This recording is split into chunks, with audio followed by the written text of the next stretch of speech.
Entonces, yo quiero hablarte hoy acerca de que se haga su voluntad. Y esta parte me llamó mucho la atención. Hacedores. Dios me dijo una palabra: hacedores, haz hacedores de historia. Hacedores de historia. Y eso me marcó, y eso, Señor, yo no lo entiendo, yo no sé qué es eso. Y me puse a estudiar y me puse a meditar. Yo dije: Señor, ¿qué quieres que yo haga? ¿Qué quieres que yo haga? ¿Qué quieres que yo haga? Y dice: ser un hacedor. Y esa palabra me llamó la atención. Fíjate lo que significa la palabra hacedor. Bueno, quiero poner la base bíblica, libro de Santiago, capítulo 1, versículo 22 al 25. Dice la Biblia, Santiago 1, 22, 25: pero sed hacedores de la palabra. Dile a tu vecino: necesitas ser un hacedor. Ahora, esa palabra, ¿qué significa hacedor, pastor? La palabra hacedor, escucha, apunta, escribe. Hacedor es poner, practicar, procurar, producir, rendir, sacar, trabajar, actuar, preparar, celebrar, conducir, convertir, cumplir, dar, híjoles, encaminar, establecer, ganar, hacer. Son un montón de definiciones que lo que da la palabra un hacedor. Y esa palabra extensa de ser un hacedor nos hace y nos involucra entonces a actuar, a hacer, a practicar, a producir. Entonces, cada vez que tú y yo nos convertimos en un hacedor, entonces estamos haciendo que la palabra de Dios se cumpla. Primeramente, ¿en dónde? En nuestras vidas. Entonces, regresa a Santiago capítulo 1, versículo 22 y 25. Pero sed hacedores de la palabra, y no tan solamente oidores, engañándonos a vosotros mismos. Porque si alguno es oidor de la palabra, pero no hacedor de ella, este es semejante al hombre que considera en un espejo su rostro natural, porque él se va, dice, porque él se considera a sí mismo y se va, y luego olvida cómo era. Mas el que mira atentamente la perfecta ley, la ley de la libertad, y persevera en ella, no siendo oidor olvidadizo, sino hacedor de la obra, este será bienaventurado. Entonces, la importancia de hacer la palabra es que yo tengo que enfocar mi vista, mi mirada en qué es lo que tengo que hacer, en qué es en que mi vida tiene que elaborar. Y entonces el que yo haga su voluntad, se trata de yo involucrarme en lo que Dios me ha previsto, me ha dicho que yo haga. Entonces vamos a ver a alguien muy importante que vino a hacer la voluntad. Dice Juan capítulo 5 versículo 20. Juan capítulo 5 versículo 20 nos enseña la Biblia de Jesús. Y dice la Biblia: porque el Padre ama al Hijo y le muestra todas las cosas que Él hace, y mayores obras que estas le mostraré, de modo que vosotros os maravilléis. Entonces, versículo 30 dice: no puedo yo hacer nada por mí mismo, según oigo, así juzgo, y mi juicio es justo, porque no busco mi voluntad, sino la voluntad del que. Ahora, ¿en qué encierra la voluntad del Padre sobre el Hijo? Dice Juan 6:40. Juan 6:40 dice: y esta es la voluntad del que me envió. Hay dos, 6:39 y 6:40. Y 6:40 dice: esta es la voluntad del que me envió. Había un porqué tenía que hacer. ¿Cuál es la voluntad del Padre sobre Jesús? Lo tienes ahí, dice: que todo aquel que ve al Hijo y cree en Él tenga vida eterna, y yo le resucitaré en el día postrero. Dice el 39: esta es la voluntad del Padre que me envió, que todo, dice, que de todo lo que me diere no pierda yo nada, sino que lo resucite en el día. ¿De qué se trata la voluntad de Dios? ¿De qué se trata la voluntad de Dios? ¿De que se pierdan mis hijos? ¿De qué se trata la voluntad de Dios? ¿De que se pierda mi familia? ¿De qué se trata la voluntad de Dios? ¿De que me vaya al infierno? ¿De qué se trata la voluntad de Dios? De que ninguno se pierda, sino que todos procedan a un arrepentimiento y que creamos en Jesús, y Él nos dará vida eterna y nos resucitará en el día postrero. Se trata de creer. Di conmigo: la voluntad de Dios es que yo crea. Lo vuelvo a repetir conmigo: la voluntad de Dios es que yo crea. Y el creer se aplica en lo que yo hago, en lo que yo hablo, en lo que yo empiezo a practicar. La voluntad de Dios se trata de creer. Y ahí es donde Satanás ataca todo el tiempo nuestras vidas, porque ahí es donde se fractura nuestra fe. Pareciera ser que vamos creyendo, pero después se nos olvida creer. Nos acostumbramos a ir a la iglesia y dices, ¿para qué voy a la iglesia? Nos acostumbramos a la oración y dices, ¿para qué oro? Nos acostumbramos a vivir en una familia y digo, ¿para qué estoy en la familia? Nos acostumbramos a tener hijos y se nos olvida el propósito de los hijos. Y déjame decirte que el propósito central de la vida cristiana es la fe en Cristo. El propósito de la vida cristiana es la fe. El propósito de la vida cristiana es la fe en Cristo. Si tú y yo podemos creer, para el que cree todo es posible. Y yo me tengo que volver un hacedor de la palabra. Y dice Mateo, hay historias. Mateo capítulo 21, versículo 28. Jesús hace una parábola de hacer la voluntad. Y dice así, pero ¿qué os parece? Un hombre tenía 2 hijos. Acercándose el primero le dijo, ve hoy a trabajar en mi viña. Respondiendo él dijo, no quiero. Pero después arrepentido, acercándose el otro le dijo, de la misma manera, ve, hijo, a trabajar en mi viña. Y respondiendo él dijo, sí, Señor, voy, pero no fue. ¿Cuál de los dos hizo la voluntad del Padre? ¿Cuál de los dos? Y dijeron ellos, el primero, Jesús. Y fíjate lo que dice Jesús: de cierto os digo que los publicanos y las rameras van delante de vosotros al reino de Dios. ¿Quiénes van delante de nosotros? ¿Por qué van los publicanos y por qué van las rameras delante de nosotros? ¿Qué me hace diferente a un publicano? ¿Qué me hace diferente a una ramera a mí? ¿O qué me hace diferente a ellos? ¿Qué me hace diferente? La obediencia. La obediencia. Y es donde tú y yo nos estamos peleando con nuestra familia, nos estamos peleando con nuestros hijos, porque mucho nos cuesta a ellos obedecernos a nosotros, más les cuesta obedecer a Dios que nos lo ven. Si a nosotros que nos ven no nos obedece, mucho más a Dios que no lo pueden ver. Pero la voluntad del Padre es que Él me envía y yo lo hago. Y yo no sé cómo tú vas a hacerle, pero lo que yo sí logro entender es que si hay publicanos y hay rameras que van delante de nosotros, es porque ellos están creyendo, porque la vida pasada como llevaban era un fracaso. Entonces, iglesia, estamos cada vez que llega un año de la iglesia, yo me espanto más. Porque es un desafío más grande por hacer. Es un desafío más grande por hacer. Pensamos el otro año que no íbamos a vivir. Digo, Señor, hasta aquí llegamos. El problema es que ¿quién sigue haciendo historia en la iglesia? Hacedor de historia es que yo me comprometo a ser el segundo pastor, el tercero pastor. Me convierto en los valientes de David. Me convierto en hacer algo por el Señor. ¿No te daría gusto ver a tu familia aquí buscando y adorando a Dios y sirviendo a Dios? ¿No te gustaría ver tus hijos, tus parientes buscando y clamando a Dios? ¿No te gustaría ver tu vida cambiada, siendo usada por Dios y diciendo, Señor, wow, yo no sabía predicar, pero estoy predicando, no sabía evangelizar, pero estoy evangelizando? Y esa es la mentalidad de hacer la voluntad de Dios. La voluntad de Dios no se trata de lo que yo pueda hacer en la tierra. La voluntad de Dios es que lo que está en el cielo se haga realidad en la tierra. Y Jesús les decía, no vengo a hacer mi voluntad, sino la del Padre que me ha enviado es la que yo quiero hacer. Entonces, tu vida y mi vida se trata de una vida desafiante a hacer la voluntad de Dios. Entonces, quiero poner algo bien importante. Todo depende de las bases en lo que estamos edificando nuestra vida.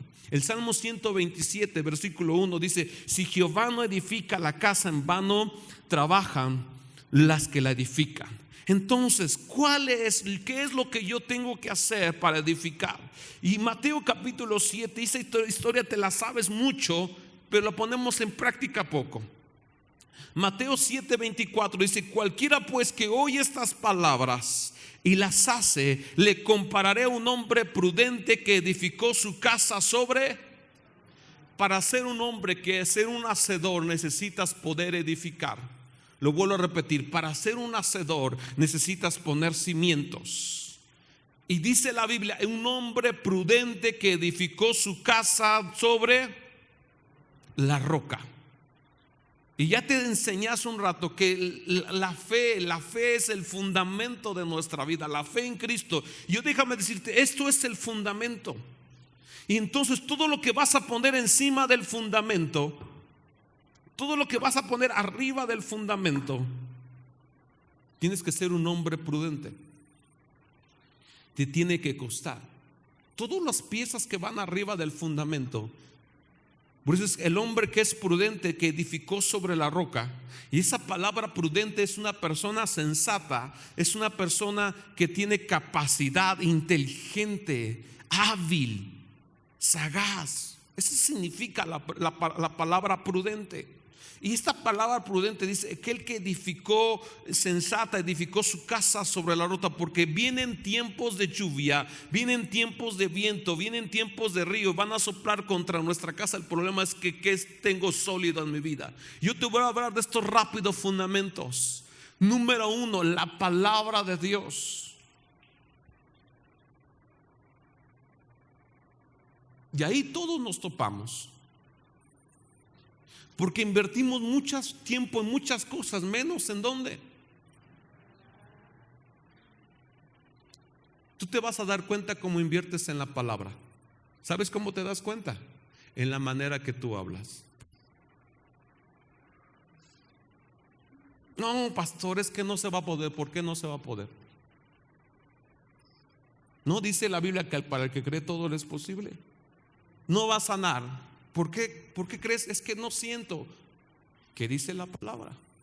No dice que Él es nuestro sanador. Y cada vez que te desafías tú en hacer algo y la palabra no va involucrada en tu boca, entonces no tienes un fundamento. Porque al venir la persecución, al venirle los problemas, esta palabra que no está aquí va a hacer que tu vida se caiga. Los dos grandes fundamentos que yo logro ver, la palabra y la oración y el ayuno. Estamos tratando, ya llevamos un buen tiempo orando, y déjame decirte cómo cuesta levantarte. Y te voy a decir algo, si yo me hubieran hablado el año pasado, levántate a las 3 todos los días, a las 4. La verdad no, porque no es por imposición, sino es por revelación. La oración no es imposición, es una revelación. Por eso es que llamamos al otro grupo. Le dijo, ¿en qué horario te gustaría? 3, 4, 5 de la mañana. Es a las 3, pastor, a las 5. Porque es una revelación. No es imposición. A ti te toca a las 3, lluevo, truene, a ver qué haces. No. Tu propia boca determina en qué vas a responderle a Dios. Ahora, cuando tú te buscas orar a Dios, y cuando buscas por revelación y dices, Señor, yo quiero orar a Dios, yo quiero que Dios se manifieste, es porque Dios se te reveló a tu vida la oración. Algo vas a encontrar en la oración cada vez que te levantes. Te vas a encontrar. Me encantó esta palabra, por eso estoy hablando de hacedores, porque estábamos orando y Dios me dijo, quiero que sean hacedores. Digo, Señor, pues si lo estamos haciendo, dice, pero no todos. Muchos oyen la palabra, pero no la hacen.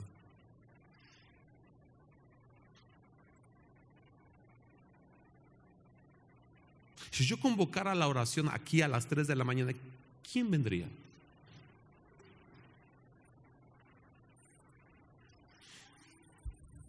Fíjate cómo se escuchó un silencio. Porque se antepone algo en tu vida. Y ese es verdaderamente tu fundamento. Lo vuelvo a repetir. Si yo convocara una oración a las 3 de la mañana aquí, ¿quién vendría?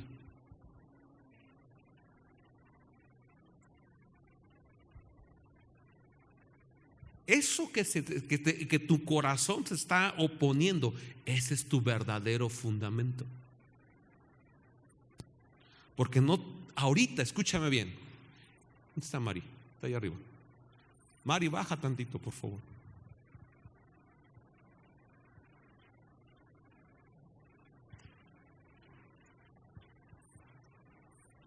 Lo que se antepone, ese es tu verdadero fundamento. No, pastor, sí oro. No, no es cierto, porque Dios te va a demandar más allá de lo que puedas ver. No de lo que puedas recibir, sino de lo que puedas ver. Hoy no vino Josué, hoy no vino Caleb.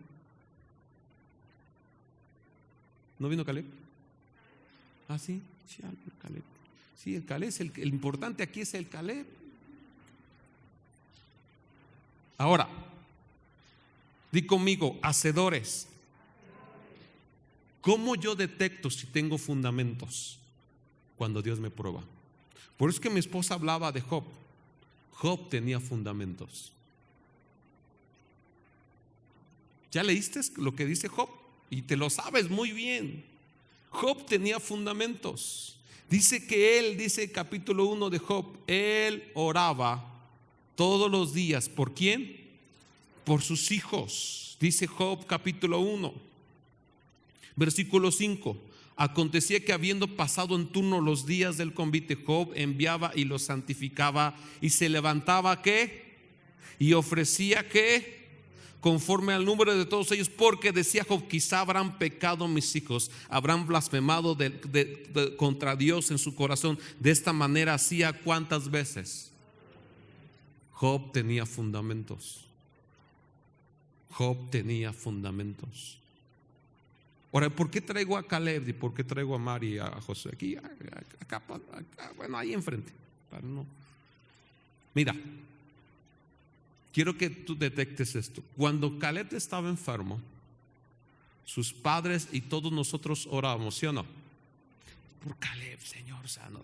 Y yo escuchaba el clamor de Mari Carmen.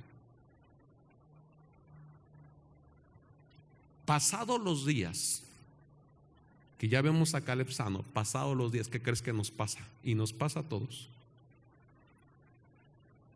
¿Qué crees que nos pasa? Nos olvidamos de lo que hacíamos.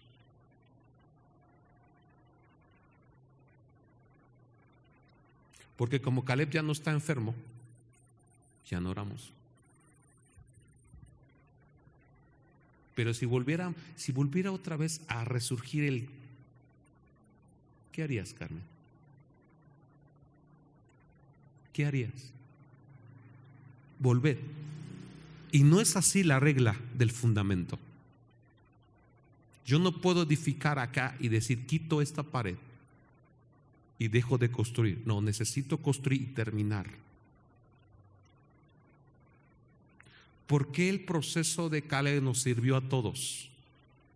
¿Por qué el proceso de Caleb nos sirvió a todos? Porque nos enseñó Dios que si yo oro y clamo, Dios me responde. El problema es que me enseñó una permanencia de oración. Un fundamento tiene permanencia. No se quita, sino se establece. No se quita, escucha bien, no se quita, sino se establece. ¿A qué horas te levantabas, Carmen? Y ahorita te vas a condenar. ¿A qué horas te levantabas? A las 3. Esa es tu hora. Esa es tu hora. Estás marcada con ese horario. Le debes ese horario a Dios. Si Dios me despertó, me dijo, ora a las 5. Yo dije, Señor, vamos a orar a las 3. Yo te había dicho, fuimos a México y Dios me confrontó y dice, ora a las 5. Y cuando empezamos a orar, dije, Señor, ¿por qué no a las 3? Y ahorita que estamos orando a las 3, inmediatamente bajas a orar a las 3 y se siente Dios. Pasan las 3, pasan las 4, y dices, ¿qué está pasando? Dices que estás poniendo un fundamento que no tiene que ser movido. Estás poniendo un fundamento que no tiene que ser movido. Y ese fundamento tiene que dar frutos, porque te van a venir las pruebas, te van a venir las angustias, te van a venir tribulaciones, van a soplar, dice, pero el fundamento va a estar firme. Job le vino el viento, la prueba, ¿sí o no? Le vino sí o no, pero tenía un fundamento. Gracias, muchachos. Hijo, chido contigo. Gracias, muchachos. ¿Por qué te hago? Porque a nosotros, a todos nos sacudió la vida de Caleb. Y yo digo, ¿por qué vamos a dejar de orar? Cuando yo pongo un fundamento, no lo quito, porque tras este fundamento Dios va a edificar. Dios va a edificar. Dios va a edificar. Y conmigo, otro. No puede Dios edificar si no existe un primero. Pastor, ¿por qué no crezco? ¿Tienes fundamentos? No, sí lo tengo. ¿Conoce la oración? Sí. ¿La practicas? No tienes fundamentos. No lo tienes, discúlpame, pero no lo tienes. Eres cristiano solamente de apariencia, pero no tienes fundamento. Un fundamento se queda ahí, no se mueve por nada. Pastor, pero le llegó la humedad, le vino cualquier cosa, pero no se mueve de su lugar. Queda permanente ahí toda su vida. Por eso es que dice la Biblia que el que permanece en la vida da fruto. Y esta permanencia me hace a mí ser un hacedor, porque eso va a dar un fruto. Si Dios me dijo a las 3 llueve o truene, tengo que estar ahí. ¿Por qué nos cuesta mucho?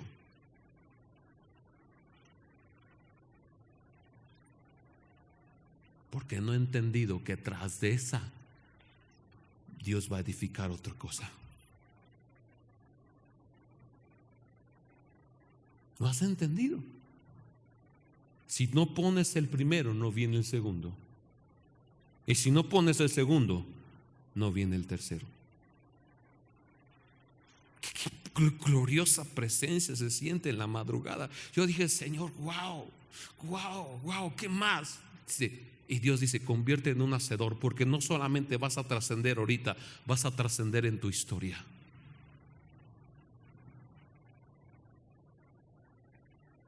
No nuestro pecado repercute en nuestra historia. Claro que sí. Dice, ahí va el borracho, ahí va el drogadicto, ahí va esto, ahí va el ladrón, ahí va el adúltero. ¿No el pecado repercute en tu historia? Si tienes un fundamento, tu fundamento repercute en tu historia. Ahí va la mujer que ora. Ahí la mujer que recuperó a sus hijos. Ahí va el hijo que volvió a casa. Tu fundamento repercute en tu historia.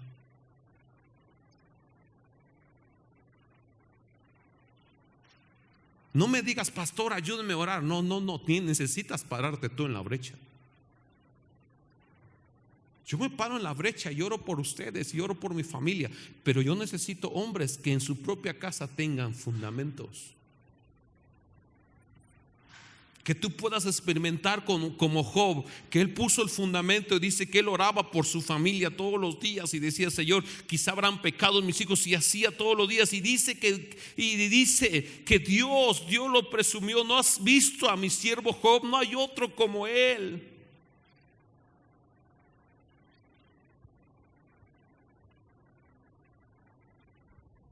Y Satanás dice, ¿no le has acercado a él y a su casa y a todo lo que tiene y al trabajo de sus manos has dado bendición?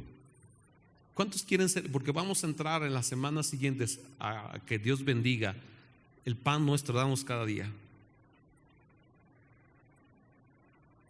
¿Cuántos necesitamos ver bendición?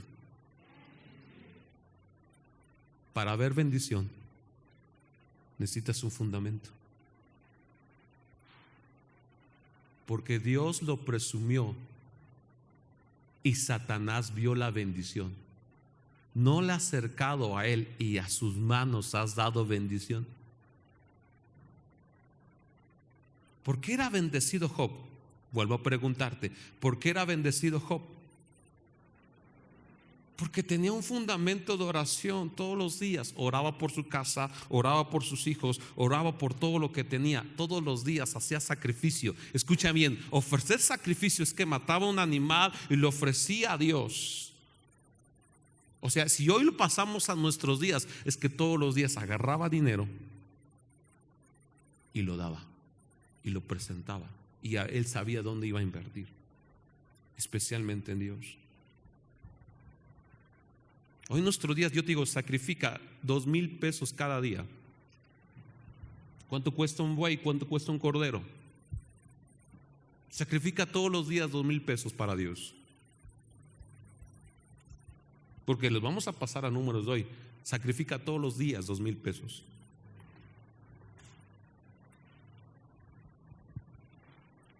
Pensamos sacrificio, pero no entendemos. Si lo pasamos a nuestros días, si tuviéramos Job en nuestros días, dice: ¿qué vas a hacer, Job? Voy a comprarme un animalito, o voy a agarrar uno de mis animales, lo voy a sacrificar y no vas a tener pérdidas. No, porque se trata de él. Fundamento es sacrificio. Fundamento es sacrificio. Por eso es que estamos orando. Pastor, ¿por qué? ¿Por qué está orando? Porque quiero poner un fundamento. Porque a través del fundamento mi casa va a estar cercada, mis hijos van a estar cercados. Y dice que Job era bendecido. Después de ese proceso, tú logras ver que Satanás le quitó todo. Y después, cuando le quitó todo, dice que ese fundamento lo seguía teniendo. Jehová dio, dice el capítulo versículo 22, en todo esto no pecó Job ni atribuyó despropósito alguno. No atribuyó a Dios despropósito alguno. Dice el versículo 21: desnudo salí del vientre de mi madre y desnudo volveré allá. Jehová dio, Jehová quitó, sea el nombre de Jehová.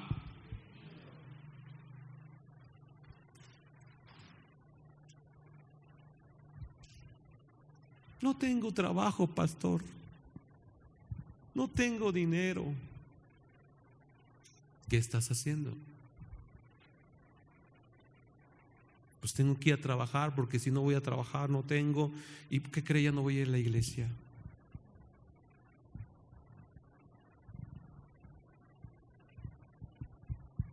Y me di cuenta que el hombre no tenía. Porque llegaron los vientos, soplaron ríos, corrieron ríos, soplaron vientos, y su casa se cayó porque el fundamento de la oración no era firme. No tenía una palabra, la palabra no estaba en su boca. No tienes dinero, ¿qué dice la palabra?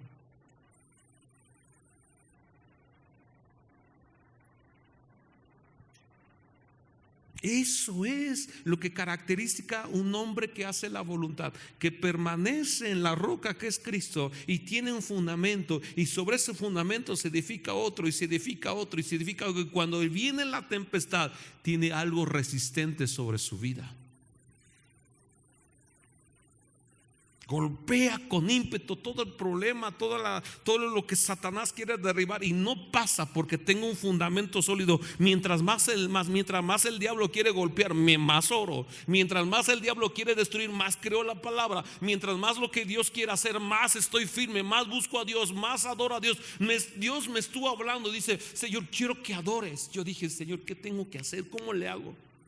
Y le platiqué a mi esposa y dice: adoración. Yo dije: ¿por qué Chihuahuas nosotros tenemos que buscar música de los hermanos que no conozco? ¿Y por qué de la casa no producimos adoración?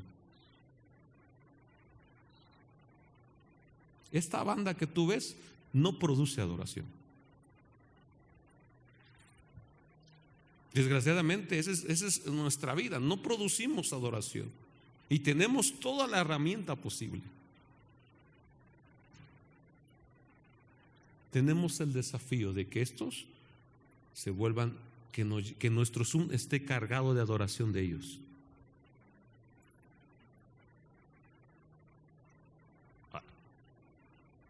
Sonidos. Yo recuerdo que tenía yo en mi teclado un disquete. ¿Te acuerdas de los disquetes? Que en mi teclado, el viejito, tiene una entrada de un disquete. Y alguien, Chihuahua, no sé quién, le sacó el disquete. Ahí tenía yo como 8 melodías. Estas son las que voy a subir. Alguien le sacó ese disquete. Dije, Señor, es que yo me inspiraba. Dice, las cosas viejas pasaron.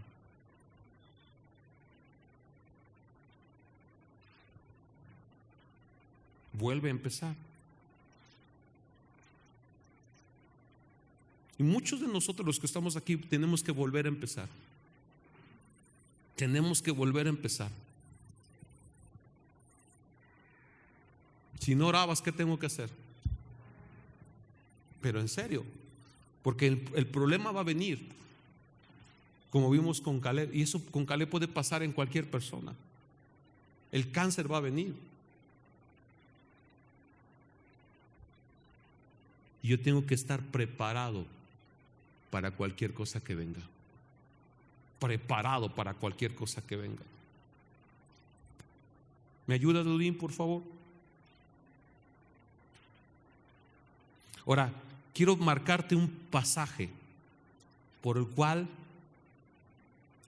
dice 1 Samuel 15, por el cual el llamamiento a la obediencia o el llamamiento a ser un hacedor tiene gran importancia. ¿Te acuerdas del rey Saúl? Dice la Biblia en 1 Samuel capítulo 15, dice que Dios mandó a Saúl. Dice, Jehová me envió a que te ungiese por rey sobre el pueblo de Israel. Ahora pues, está atento.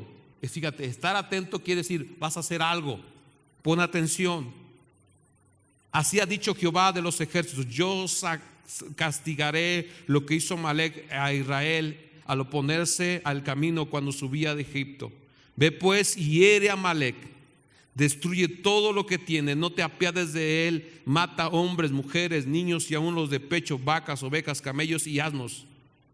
Ahora, este pasaje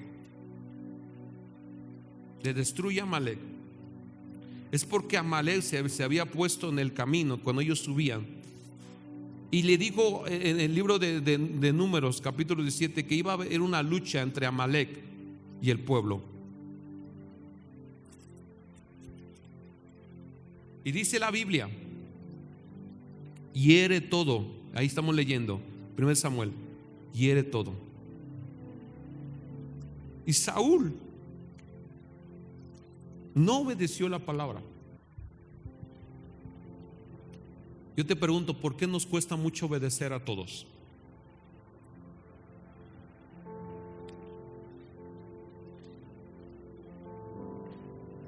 Fíjate lo que dice el versículo 17. Y dijo Samuel, aunque eras pequeño en tus propios ojos, no has sido hecho jefe de las tribus de Israel, y Jehová te ha ungido por rey sobre él.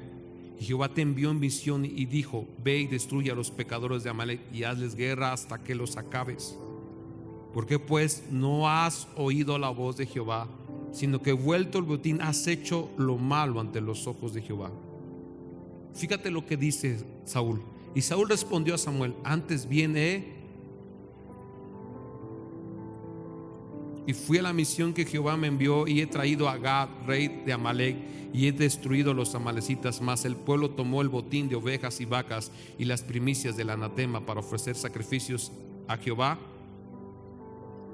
A Jehová. Escúchame bien. ¿Por qué a veces fallamos en nuestras vidas? Porque Jehová no es nuestro Dios. Saúl no tenía como preeminencia la adoración, no tenía como preeminencia la palabra de Dios. Saúl solamente era mandado, pero no podía obedecer. Yo digo, ¿por qué nos cuesta obedecer? Porque yo te digo, vamos a orar y te cuesta. ¿Por qué te cuesta? Y aquí está el secreto. Dice el versículo 23. Porque como pecado de adivinación es la rebelión.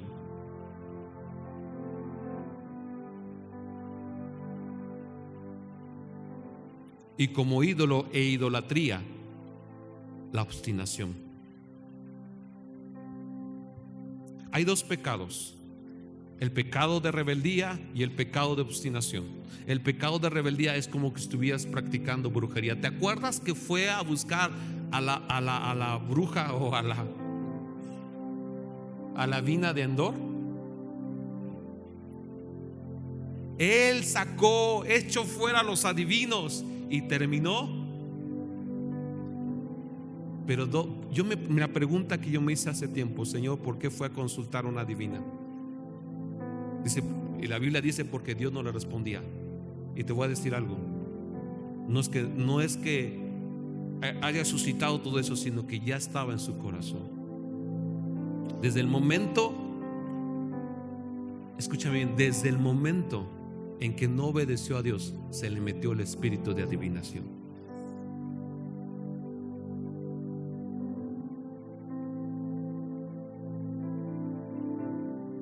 ¿No te acuerdas de Acab? Estuve leyendo eso, que se arrepintió y que Dios le dio una oportunidad. A Ezequías Dios le dio una oportunidad, y muchos hombres Dios les dio una oportunidad. A uno más perverso como Acab, Dios le dio una oportunidad porque se arrepintió.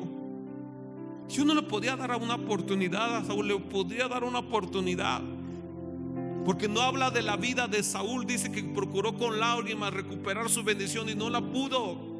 Pero no habla de Saúl, que él se arrepintió con lágrimas y pudo recuperar la bendición. No habla de eso, al contrario, dice que él desobedeció la palabra y en un espíritu de adivinación entró en su vida, y por lo cual se volvió rebelde. Escúchame bien, hermano, no podemos edificar nuestras vidas sobre rebeldía. Cuando tú detectas en tus hijos rebeldía, necesitas echar todo espíritu de adivinación sobre ellos.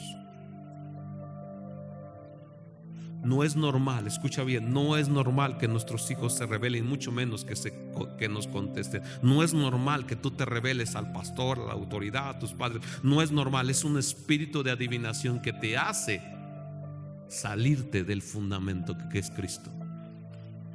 Esta piedra, ponerla sobre brujería y hechicería, toda tu vida va a estar direccionada a la muerte. ¿Cómo terminó Saúl? Muerto.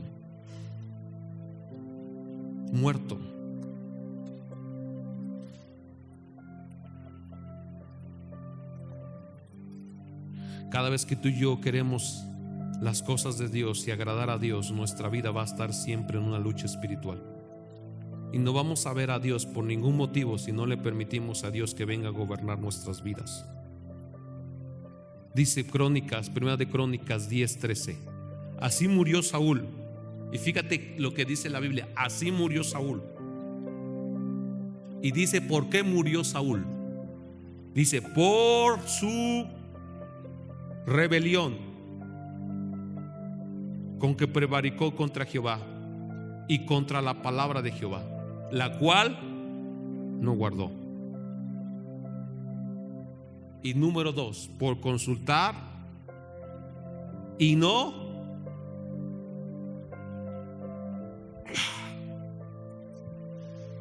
Aquí está, ahí está el secreto. Sí o no, Dios le podía dar una oportunidad. ¿Por qué no la aprovechó? Oye, tú tienes que derramar lágrimas, tú tienes que tu vida, tu cuerpo se tiene que doblar delante del Señor y decir: Señor, yo no sé qué está pasando, pero tú me vas a responder. Me voy a desvelar, me voy a desmañanar y voy a buscar tu rostro, porque Señor, yo sé que tu presencia va a ir conmigo. Señor, te necesito en esta mañana y busco tu rostro, busco tu presencia. Contéstame, bendíceme, sáname, libértame, Señor, ayúdame, te necesito. ¿Por qué no te atreves a consultar a Dios? ¿Por qué no te atreves a buscar a Dios? Tenemos un Dios de amor y de misericordia, un Dios de perdón, un Dios que puede hacer las cosas, pero necesitamos permanecer. Este fundamento no se tiene que mover. Si tú dices, me voy a parar, te tienes que parar. Dices, voy a leer su palabra, lo tienes que hacer. Ese es tu fundamento. Es que hoy lo pongo, mañana lo quito. Hoy lo pongo, mañana lo quito. Eso no es permanencia, eso no es fundamento. El fundamento se queda y no se mueve.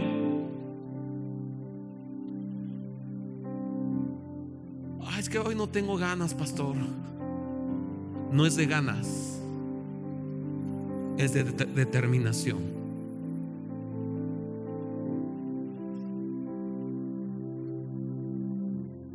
Yo me levanté un día y dije: Señor, yo no tengo ganas. Y algo como que me impulsó, dice: levántate, porque hoy vas a recibir una palabra. Y que me levanto. ¿Sabes que eso te mueve? Yo le dije, Señor, no tengo ganas. Y Dios dice, te voy a dar una palabra. Y Señor, ahí voy. ¿No te gustaría pararte mañana tras mañana para que Dios te dé una palabra? ¿Y cómo salgo de esto, pastor? Busca una palabra. ¿Y cómo le hago con mis hijos? Busca una palabra.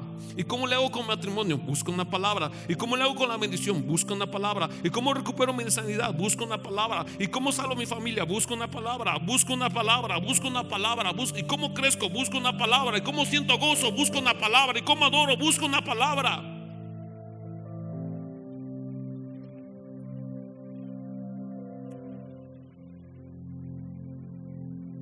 Te pregunto esta mañana, ¿tienes una palabra ahorita?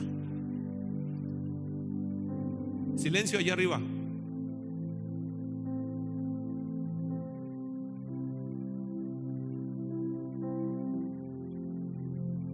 ¿Te trajo a la iglesia una palabra?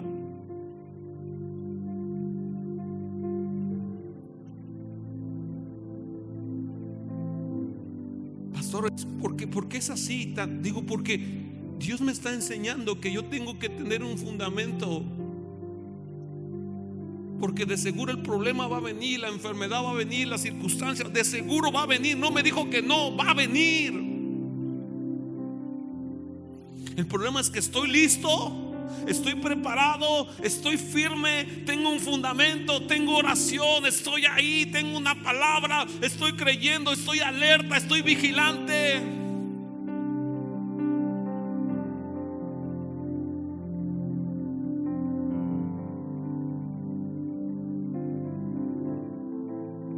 Yo les dije muchas veces, pastores, que no tengo para mi internet, pero no se lo has puesto a Dios por delante. Dile, Señor, quiero buscarte, quiero conectarme. ¿Me puedes dar para esto? Nosotros hace años nos venimos para San Martín, año 2006. Viajamos mucho de Huejotzingo hacia acá. Nos venimos a radicar acá por el hecho del trabajo y también por el hecho de la iglesia. Tienes que emigrar. Dios le dijo a Abraham, sal de tu tierra y tu parentela al lugar que yo te voy a dar. Dijo, Señor, tengo que salir. Hoy que vamos a México y que en nuestros primeros inicios nosotros fuimos a México todos los domingos y nos llevamos un grupo de gente, los primeros antes de ustedes o antes que llegaran ustedes. Íbamos con un grupo pequeño yendo a México. Yo vendí mi camioneta, tenía una camioneta Nissan, dije, yo quiero una camioneta para pasajeros, y compramos una camioneta. Y empezamos a llevar a la gente allá. No había iglesia acá, íbamos a la iglesia hasta allá. Digo, ¿qué les parece? Vamos a tomar el discipulado. Y nos íbamos al discipulado allá. Mira, si te cuesta llegar acá 8 de la mañana, 6 de la mañana te espero, porque tenemos que ir al discipulado a México, 8 de la mañana. Esperarnos a las 9 la primera reunión y después regresarnos. Ese era cada domingo, cada domingo, cada domingo, cada domingo, cada domingo. Y un día alguien me preguntó, oiga, ¿por qué se va hasta México? Por una palabra.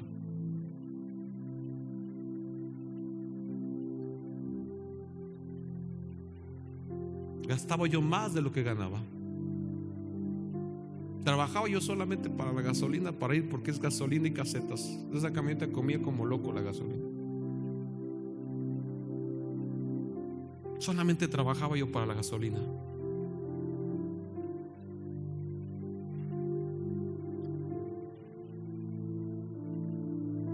Pero esos fueron nuestros inicios, hermanos. ¿Para qué trabajo? Para mi gasolina. ¿Para qué? Porque tengo que viajar a México.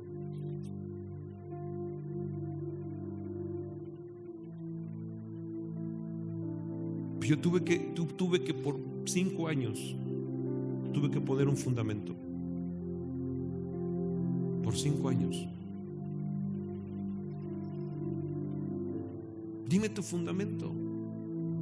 Dime qué estás construyendo. Dime qué estás construyendo en tu vida, qué está fuerte, qué está sólido después de Cristo, qué está sólido en tu vida. ¿Qué